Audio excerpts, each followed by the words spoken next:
जो हुआ अच्छा हुआ। कहीं किसी देश के एक राजा का वजीर हमेशा यही कहता रहता था, जो हुआ अच्छा हुआ। एक दिन जब उसके बेटे की टांग किसी दुर्घटना में चोटिल हो गई, तो भी एकाएक उसके मुंह से फिर निकला, जो हुआ अच्छा हुआ। तुम भी क्या बोलते रहते हो? इसमें भला क्या अच्छा हुआ? महाराज, आप ही देखिए, अब मेरे बेटे को सारी जिंदगी एक ही जूते की जरूरत रहेगी। जूतों का सारी जिंदगी के लिए खर्चा आधा हो गया। जो हुआ अच्छा हुआ। राजा निरुत्तर हो गया।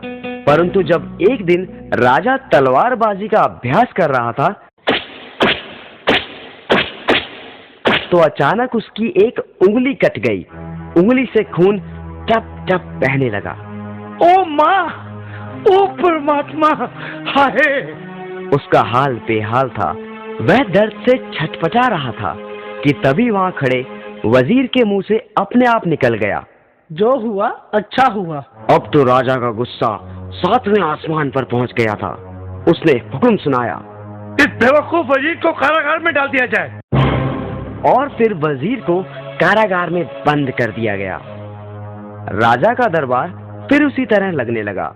बस कमी थी तो बस उसी वजीर की। एक दिन राजा जंगल में शिकार करने के लिए निकला, तो रास्ता भटक गया। उसे जंगल में ही डाकुओं ने अगवा कर लिया।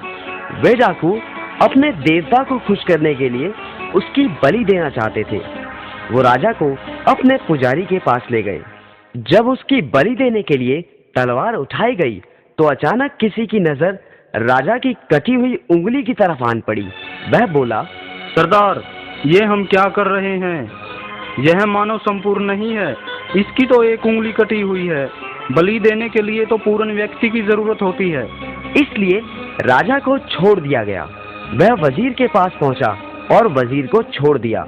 और फिर राजा ने उसे बताया कि उसके साथ क्या घटा था। राजा ने वजीर को उसे कारागार में डालने के लिए क्षमा मांगी।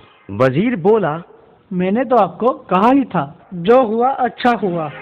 जो होता है अच्छे के लिए ही होता है।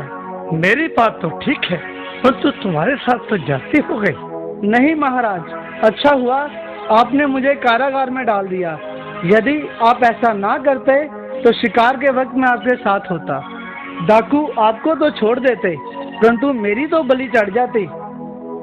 इसलिए जो हुआ अच्छा हुआ। हाँ, तुम ठीक ही कहते हो।